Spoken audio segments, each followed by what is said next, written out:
Seigneur, ta parole est grande, elle demeure à jamais. Ta parole est infaillible, rien ne peut la supprimer. Bienvenue chers téléspectateurs, bienvenue à tous ceux qui nous regardent de partout dans le monde à un nouvel épisode de ce programme d'études quotidien Toute la Bible, dans lequel nous présenterons une étude de tous les livres de la Bible, de la Genèse à l'Apocalypse, tous les jours du lundi au vendredi. Dans notre étude précédente, nous sommes arrivés au chapitre 27 de l'Évangile de Matthieu, le premier livre du Nouveau Testament. Nous commencerons au verset 33. Nous suivons toujours les pas du Seigneur sur le chemin de la croix.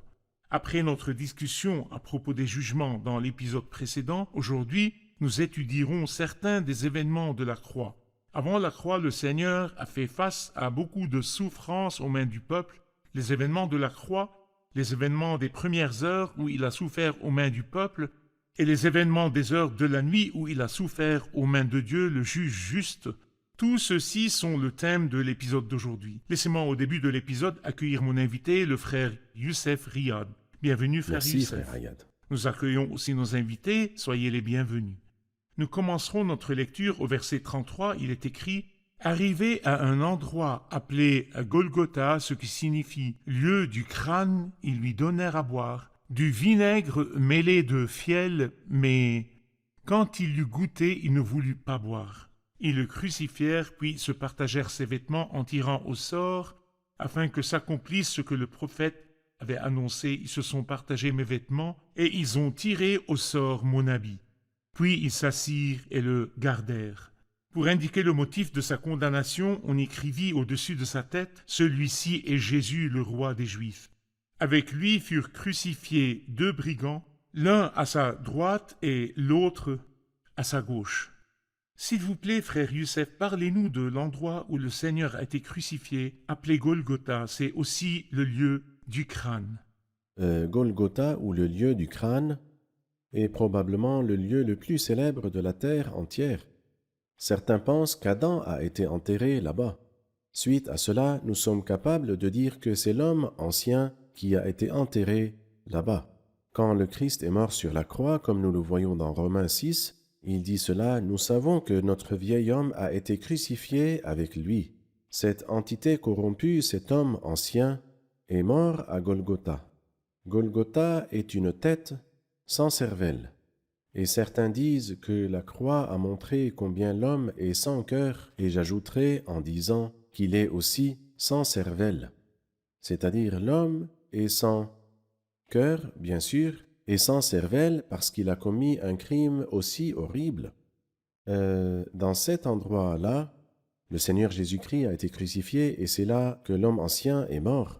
Et c'est là aussi que tous les saints dans tous les âges et toutes les générations s'arrêtent, méditent et contemplent. Et c'est comme il nous dit ici que les soldats le gardaient et l'une des significations de cela est que les soldats l'observaient et je pense que chaque dimanche, des millions qui sont rachetés regardent et contemplent cette croix. Elle médite sur celui qui est crucifié. Et c'est comme il chantait avec l'auteur de ce chant, celui qui est mort sur la croix, c'était vraiment sa volonté. Frère Youssef, d'où dans l'Ancien Testament ce verset a-t-il été cité « Il se partage mes vêtements, il tire au sort mon habit ». Aussi, pourquoi la Bible insiste-t-elle sur cela et nous parle continuellement des prophéties sur la souffrance de Christ dans l'Ancien Testament? Eh bien, cette citation, nous pouvons la trouver dans le psaume 22. Et vous êtes surpris de savoir que cette citation-là est citée dans les 4 évangiles. C'est-à-dire très peu d'événements ont été mentionnés dans les 4 évangiles. Et entre autres, ils se partagèrent ses vêtements. Et cela nous montre, tout d'abord, combien le Christ était pauvre. Il est entré dans ce monde nu, bien qu'il soit le Seigneur de tout. Et il en est sorti nu aussi, suspendu sur la croix de la honte, afin de nous revêtir. Il tissait les vêtements de la justice pour que nous les portions, quand il a été crucifié nu. Donc ce verset que nous trouvons dans le psaume 16 est cité dans les 4 évangiles, afin de nous montrer combien le Christ, lui qui est riche, s'est appauvri pour qu'à travers sa pauvreté nous devenions riches. Quand le Seigneur était sur la croix, dans les versets 39 à 44, il a été un sujet de moquerie pour les gens. Oui, Ceux qui passaient l'insultaient entre les choses qui ont été dites. Toi qui détruis le temple et qui le reconstruis en 3 jours, sauve-toi toi-même. Cette partie se termine comme ceci. Les brigands crucifiés avec lui l'insultaient. Parlez-nous de ces insultes envers le Seigneur. Même les brigands faisaient cela. eh bien quand nous lisons le psaume 22, ce psaume duquel est citée la partie du partage de ses vêtements, et nous verrons qu'après il va dire « Mon Dieu, pourquoi m'as-tu abandonné ?» C'est dans le psaume 22, verset 1. Et l'un des versets de ce psaume dit « Tous ceux qui me voient Se moquent de se moi. moquent de moi. » Quel mystère! Comment se fait-il que le bien-aimé du Père qui est adoré par les anges a été insulté? Comme le dit le psaume 69, ceux qui sont assis à la porte, donc les juges, parlent contre moi. Il dit aussi, les buveurs de liqueur forte se moquent de moi dans leurs chansons. Tous se sont mis d'accord pour se moquer du Christ, même ceux qui ne font que passer, bien qu'ils ne soient pas impliqués. Mais c'est un homme qui est en train de souffrir, vous n'avez même pas honte de vous moquer d'un homme crucifié et qui souffre. Mais malheureusement, Satan, avec toute sa puissance, était définitivement présent à Golgotha. Donc le Christ a souffert de différentes souffrances de la part des hommes, et entre autres les souffrances psychologiques. Et le fait que les 2 brigands qui étaient crucifiés à ses côtés l'ont insulté nous montre l'hostilité du cœur de l'homme. Mais en même temps, ça nous assure de l'amour du Christ et de la puissance du Saint-Esprit quand le Saint-Esprit a soufflé à Golgotha et a donné naissance à l'un de ces 2 brigands, comme nous le comprenons de Luc chapitre 23. Il nous dit, l'autre le reprenait et disait, « N'as-tu aucune crainte de Dieu? Toi qui subis la même condamnation, pour nous, c'est justice. » Et il lui dit, « Mais celui-ci n'a rien fait de mal. » Merci, frère Youssef. Nous ferons une pause et puis reviendrons pour une question.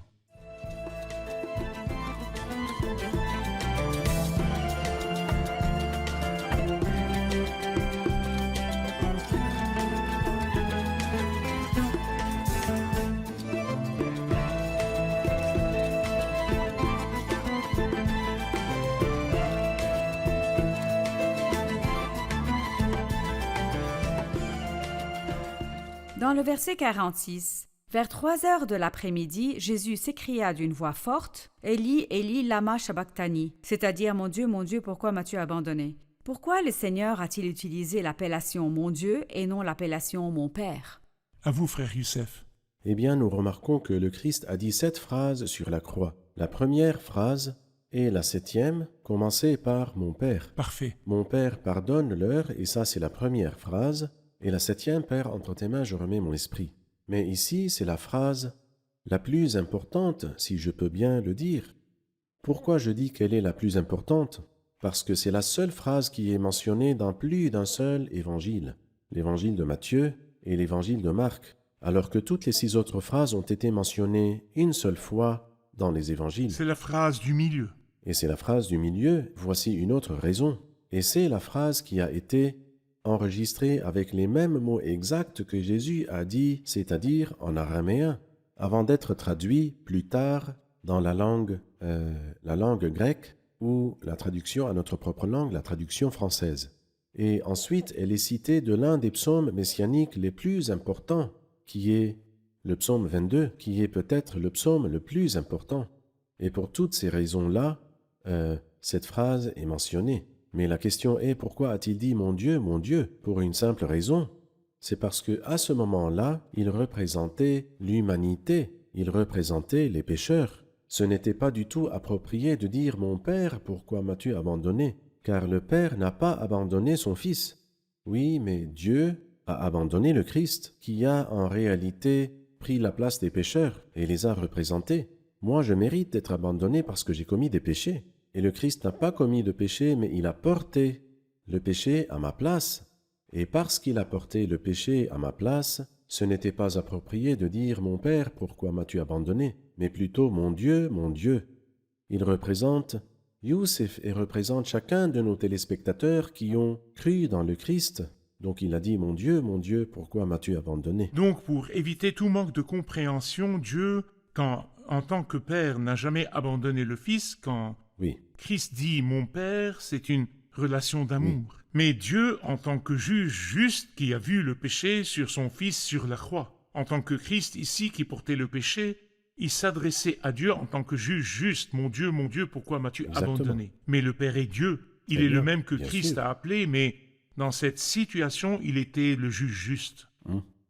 La relation dans la divinité est différente de la relation du Christ en tant qu'homme avec Dieu. Parfait, très bien, merci. Et bien sûr, il y a beaucoup de questions à propos de ce verset. Bien sûr, Nous recevons bien sûr, beaucoup de c'est questions sûr. à propos de comment il a appelé Dieu son Dieu, et vous dites que Christ est Dieu. Christ appelle Dieu son Dieu parce qu'il l'appelle dans sa nature humaine. Exactement, et il ne pourrait jamais mourir sans être incarné. Parfait, merci frère Youssef. En fait, pourriez-vous, s'il vous plaît, lister les 7 phrases que Christ a dites sur la croix? Eh bien, comme je l'avais dit avant, Matthieu et Marc n'ont mentionné qu'une seule phrase qui est celle du milieu, cette phrase dont nous parlons maintenant. Alors que Luc mentionne 3 phrases et Jean mentionne 3 phrases aussi, et l'ordre est comme suit. La première phrase est dans Luc, et cette phrase est « Père, pardonne-leur ».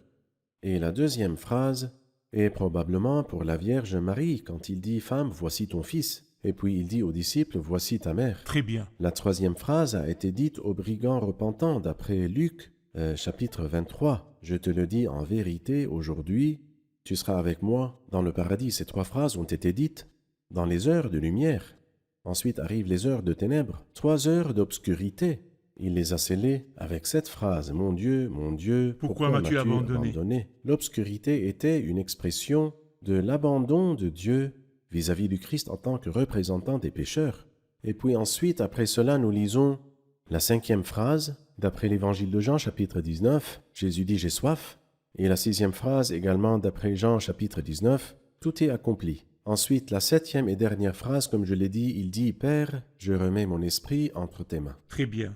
Frère Youssef, le verset 49 dit « Mais les autres disaient « Laisse donc, voyons si Élie viendra le sauver ». Ils pensaient qu'il appelait Élie. Jésus poussa de nouveau un grand cri et rendit l'esprit. L'histoire de rendre l'esprit dans la mort de Christ. Que nous dit-elle concernant qui Christ est à l'heure de sa mort? Eh bien, l'homme n'a aucune autorité sur l'esprit, alors que le Christ, comme nous le comprenons des 4 évangiles, a rendu l'esprit. Et d'après l'évangile de Jean, chapitre 10, verset 18, il a dit « Personne ne me l'enlève, mais je la donne de moi-même ». Il dit aussi « J'ai le pouvoir de la donner », mais ce qui est encore plus merveilleux, « Et j'ai le pouvoir de la reprendre ». Donc le Christ est entré dans la mort avec sa volonté parfaite. Il y a un évêque appelé Ryle, un évêque respectable et l'un de ceux qui expliquent la Bible a dit une expression magnifique. Il a dit cette phrase « Personne ne peut même sortir de sa chambre aussi facilement que le Christ est sorti de la vie elle-même, et personne ne peut enlever ses vêtements de la même façon par laquelle le Christ a laissé sa vie lorsque l'heure de sa mort est venue. Donc le Christ a toute la puissance sur sa vie en entier. C'est pourquoi nous voyons ici qu'il est mort, mais pas d'une mort normale, il est mort d'une façon étrange. Et même le gouverneur Ponce Pilate a été émerveillé, au point qu'il a convoqué le centurion pour lui demander quand le Christ était mort et comment il est mort aussi rapidement. Parce qu'il avait accompli son œuvre, il a dit « tout est accompli ». Et à ce moment-là, il rendit l'esprit. Et remarquez bien que cette phrase-là est différente dans les 4 évangiles. Dans Matthieu, qui parle du Christ en tant que roi, le verbe est comme un ordre. C'est comme quand un centurion ordonne à ses soldats, Très bien. comme un ordre royal. Quant aux évangiles de Marc et Luc, ils utilisent un autre verbe. C'est comme quand quelqu'un donne quelque chose, comme ça s'applique sur n'importe quelle personne. Mais dans l'évangile de Jean, nous lisons qu'il a rendu l'esprit volontairement, c'est un mot différent. Donc ici, nous voyons la grandeur de la Bible sainte dans son ensemble et dans ses détails. Et son inspiration verbale, Et de l'inspiration utilise les verbale. bons mots Très qui bien. correspondent à l'esprit de chaque évangile. bien. Verset 51. Qu'est-il arrivé quand il a rendu l'esprit? Et voici que le voile du temple se déchira en 2, depuis le haut jusqu'en bas. La terre trembla, les rochers se fendirent. Les tombeaux s'ouvrirent et les corps de plusieurs saints qui étaient morts ressuscitèrent. Étant sortis des tombes, ils entrèrent dans la ville sainte après la résurrection de Jésus et apparurent à un grand nombre de personnes. À la vue du tremblement de terre et de ce qui venait d'arriver, L'officier romain et ceux qui étaient avec lui pour garder Jésus furent saisis d'une grande frayeur et dirent: cet homme était vraiment le Fils de Dieu. Il y avait là bien des femmes qui regardaient de loin. Elles avaient accompagné Jésus depuis la Galilée pour le servir. Parmi elles figurait Marie de Magdala, Marie la mère de Jacques et de Joseph, et la mère des fils de Zébédée. Qu'est-il arrivé quand il a rendu l'Esprit, et en particulier qu'est-il arrivé avec le voile du temple? En fait, plusieurs choses sont arrivées au moment où le Christ a rendu l'Esprit. Plusieurs signes, des signes naturels, ensuite des signes dans le monde invisible, ensuite dans le monde religieux. J'explique davantage. Les signes naturels sont lorsque les rochers se sont fendus et la terre a tremblé et la lumière est revenue. Ce sont des signes naturels mais pas ordinaires, car 3 heures d'obscurité ne sont pas une éclipse. En plus parce que la lune était pleine en ce temps, l'éclipse n'arriverait pas. Le jour de la Pâque. Le jour de la Pâque. Alors que les signes dans le monde invisible sont qu'un nombre immense de corps de saints qui étaient morts sont sortis de leur tombeau, et voici que l'évangéliste nous met ici un mot très important. Ils sont sortis de leur tombe après sa résurrection des morts. Et si vous me demandez ce que cela signifie, je dirai alors qu'il est le premier à ressusciter des morts, le premier-né d'entre les morts. Mais peut-être le signe le plus merveilleux dans tout ce que nous avons déjà lu est que le voile du temple a été déchiré d'en haut jusqu'en bas. Et Joséphus a dit que le voile était aussi épais que la main. Et pour que ce voile puisse être déchiré, on avait besoin d'au moins 6 taureaux d'un côté et 6 taureaux de l'autre côté, et que ces 2 groupes tirent chacun d'un côté pour pouvoir déchirer le voile du temple. Ce qui est arrivé, en fait, à ce moment-là, il y avait un prêtre qui servait parce que c'était le temps de l'offrande du soir. Et bien sûr, il est sorti rapidement. Et c'est sûr aussi qu'il a dit au grand prêtre que le voile a été déchiré. Et moi, j'imagine et je pense qu'ils lui ont dit de ne pas dire ces paroles-là. Prends une aiguille, un fil et recoule-le comme si de rien n'était. Pour accomplir ce que le Christ a dit dans Jean chapitre 8, quand il a dit « Quand vous aurez élevé le Fils de l'homme, vous reconnaîtrez que moi je suis. Vous reconnaîtrez que moi je suis quand il sera trop tard. Quand vous aurez élevé le Christ et quand il sera mort. » Quand est-ce qu'ils ont reconnu qu'il était Dieu incarné dans la chair? Quand le voile a été déchiré. Et de nouveau, une deuxième fois, quand il est ressuscité d'entre les morts. Et les soldats sont venus, comme nous le verrons dans le chapitre 28. À ce moment-là, ils ont su que Jésus est vraiment Dieu qui s'est manifesté dans la chair. Mais malheureusement, quelle perte! Il était trop tard pour eux. Très bien, frère Youssef, merci beaucoup. Je voudrais juste un commentaire concernant les corps des saints qui sont sortis de leur tombeau après la résurrection. Oui. Est-ce qu'ils sont restés dans les tombeaux ou est-ce qu'ils sont sortis après la résurrection? Donnez-nous un commentaire. Eh bien, je conclus de la parole de Dieu, bien que certains n'aiment pas cette explication, mais moi je ne vois pas de problème dans le fait qu'ils ont été réanimés, mais ils sont restés dans leur tombe. Il y a une différence dans la Bible entre la réanimation et la résurrection. Il nous a ressuscités et fait asseoir avec lui dans les lieux célestes. Ils ont été réanimés au moment où le Christ a rendu l'Esprit, et cela montre que le Christ n'a pas été vaincu par la mort, mais c'est lui qui a vaincu la mort. Et la preuve est que un grand nombre de corps de saints qui étaient morts sont revenus à la vie mais ne sont pas sortis de leur tombe avant la résurrection du Christ d'entre les morts. Et cela veut dire, comme je l'ai dit, que le Christ a été le premier à être ressuscité. Merci, nous ferons une pause puis reviendrons pour une question.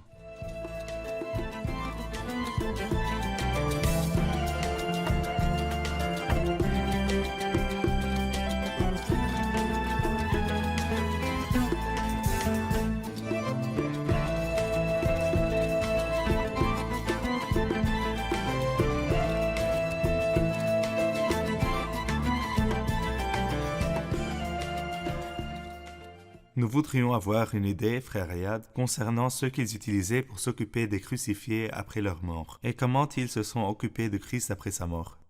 À vous, frère Youssef. Eh bien, comment se sont-ils occupés des corps des crucifiés avec humiliation? S'ils les ont humiliés alors qu'ils étaient encore vivants, que feraient-ils alors d'eux après leur mort? Alors le Christ a été accroché nu sur la croix de la honte. Y aurait-il un problème s'il était enterré sans considération? Mais non, parce qu'il y a une prophétie dans Ésaïe chapitre 53 verset 9, on a mis son tombeau parmi les méchants. Et c'est là ce que les chefs méchants de la religion ont voulu faire. Mais Ésaïe continue et dit ça tombe avec le riche, et c'est l'accomplissement, c'est merveilleux. Et l'évangéliste Matthieu n'a pas en fait dépassé le fait que Joseph était un homme riche afin de rappeler le lecteur Ésaïe 53 verset 9. Et je dirais que l'enterrement faisait partie du scénario de l'histoire du Christ. Le Christ est mort pour nos péchés d'après les Écritures, et il a été enterré et ressuscité le troisième jour d'après les Écritures. D'après les Écritures, il est mort et il est ressuscité d'entre les morts et est apparu. Et il y a un verset important qui parle de la mort du Christ, qui est dans le Deutéronome, chapitre 21. Il dit ces mots, « Si tu exécutes un homme qui a commis un crime digne de mort, et que tu le pendes à une potence, son cadavre ne passera pas la nuit sur le bois. Tu l'enterreras, et pas seulement cela, tu l'enterreras le jour même. » C'est pour cela que c'est vraiment horrible, le fait que les dirigeants méchants de cette nation voulaient définitivement laisser le corps du Christ sur la croix après sa mort, pour que les proies et les oiseaux le mangent. Oui, mais Dieu avait le contrôle. Il a fait que les méchants dirigeants de la nation, considérant leur observance méticuleuse du sabbat saint, car ce sabbat était spécial, alors ces dirigeants demandent à Pilate que soient brisées les jambes des crucifiés pour qu'ils puissent les enterrer dans un trou qu'ils avaient préparé. Mais à ce moment-là, Joseph d'Arimathée a eu le courage de demander le corps de Jésus à Pilate. Et nous pouvons comprendre que Pilate s'est senti coupable quand il a crucifié un homme innocent. Donc il a permis à Joseph de prendre le corps de Jésus et il a enterré le Christ avec honneur. Est-ce que cet honneur est venu trop tard? Non, cet honneur est venu au bon moment, afin de prouver et d'affirmer complètement la vérité de la résurrection du Christ d'entre les morts. S'il avait été enterré dans un trou, comment savoir s'il est ressuscité? Mais il a été enterré dans un tombeau creusé dans le roc, fermé par une pierre et scellé par un sceau de l'Empire romain, et avec des gardes aussi, et tout cela pour affirmer à ceux qui voient que le Christ qui était mort est ressuscité des morts. Parfait. Avant d'aller à l'histoire de l'enterrement et des gardes devant le tombeau, je voudrais parler une minute de la suspicion que celui qui est mort n'est pas Christ lui-même, mais ressemblait à Christ. Parce que cette hypothèse prend beaucoup de traction et un problème qui fait douter, il fait douter les croyants concernant ces événements. Nous avons beaucoup de données qui nous disent que celui qui est mort sur la croix est la personne de Christ, et personne d'autre qui a été transformé pour lui ressembler depuis le moment du jugement quand Christ s'est tenu dans la synagogue devant Caïphe, Anne, Pilate et Hérode. Tout cela prouve que c'était lui. Aussi les témoins qui étaient devant la croix. Donc, s'il vous plaît, donnez-nous quelques preuves qui nous montrent qui Christ est. D'abord, je dis que le Christ n'est pas venu pour que quelqu'un meure à sa place. Lui, il n'a pas mérité la mort, mais il est venu pour mourir à la place des millions de personnes qui ont accepté son œuvre de rédemption. La deuxième chose est que sa mère était là. Dans Jean 19, il est impossible que sa mère ne le reconnaisse pas, alors que des personnes qui sont nées des milliers d'années après puissent nous dire que c'était quelqu'un qui lui ressemble. Qui lui ressemblerait? Le Christ est mort? Oui. A-t-il dit qu'il était mort? Oui, il l'a dit dans Apocalypse chapitre 1, verset 18. « J'étais mort, et voici, je suis vivant au siècle des siècles. » Et aussi, ce n'est pas juste un verset, ou bien une idée qui passe dans la Bible sainte. La Bible sainte tout entière est basée sur la mort du Christ et sa résurrection. La Bible entière nous parle de la mort du Christ et de son enterrement et de sa résurrection, de son ascension au ciel et de sa venue avec puissance et gloire bientôt. Nous savons que quand Christ a été arrêté dans le jardin, la lune était Pleine pleine. lune. Le 14 du mois lunaire veut dire qu'il y avait de la lumière, mais ils avaient des torches, ils voulaient l'arrêter et ne voulaient pas le manquer. Ils l'ont pris pour le juger et, dans le jugement, Bien ils sûr. savaient définitivement qui Jésus était sur la croix. Aussi, il a parlé à sa mère et aussi à Jean. Donc, non seulement ressemblait-il à Christ, mais sa voix était celle de Christ. La Bible est claire et enregistre le témoignage sur la croix de Jésus. Il y avait plusieurs femmes et même les noms des témoins sont mentionnés. Ils ont descendu le corps de Jésus de sur la croix. Toutes ces preuves montrent le fait qu'il est mort. Eh bien, Satan est la croix parce que c'est le secret de sa défaite. Sur la croix, il a été vaincu. Alors c'est parfaitement normal que Satan montre des nouvelles fausses et triviales et qui n'ont aucun sens. Il dit que celui qui est mort n'est pas le Christ, alors que la Bible sainte tout entière est basée sur le fait que le Christ Jésus est mort pour nos péchés. Vous avez parlé de l'enterrement de Christ, qui Oui. était un honneur. Il y a un homme nommé Joseph d'Arimathée, il était riche. C'est vrai. Il est celui qui a honoré Christ dans Oui. son enterrement. Vous nous avez dit avant qu'il y avait deux Joseph dans la vie de Christ, l'un à sa naissance, l'autre à sa mort. L'un était pauvre et l'autre Oui. était riche. Pouvez-vous comparer les deux? Deux Joseph dans la vie du Christ. Le premier l'a reçu lors de la conception virginale. C'était le fiancé de Marie. C'est le fiancé de Marie. Et la naissance virginale représente la bienheureuse Marie. Donc il était le premier à recevoir le Christ. Quand il est venu dans la chair, c'était Joseph, qui était un homme pauvre. Remarquez que le sens de Joseph est augmenté.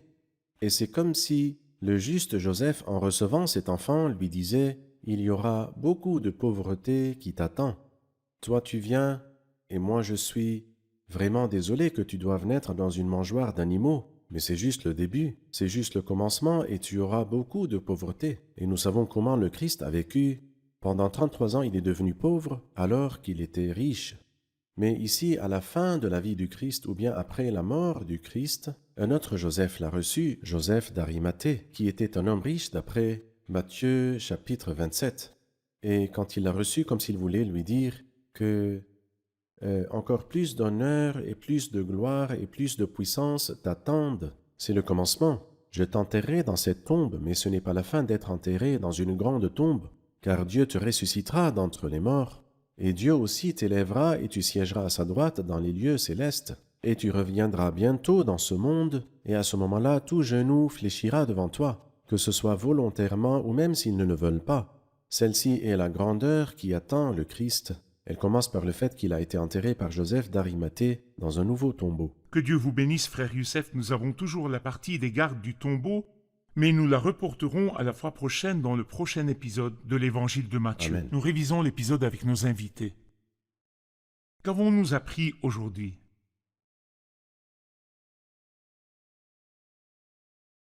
Ce qui est encourageant est que Christ a été abandonné par le Père pendant 3 heures dans l'obscurité car il a porté mes péchés et pour ne pas me laisser, quelle que soit la situation ou les circonstances dans ma vie. Merci, que Dieu vous bénisse tous. Que Dieu vous bénisse, Que frère Dieu vous Youssef. garde. Concernant ce que Christ a fait sur la croix, chers téléspectateurs, je vous demande et vous implore d'ouvrir vos cœurs aux vagues d'amour qui viennent de la croix. La croix nous envoie des vagues d'amour, des messages d'amour. Ouvrez votre cœur pour jouir de l'amour de Christ. Nous nous reverrons dans un nouvel épisode. Que Dieu soit avec vous.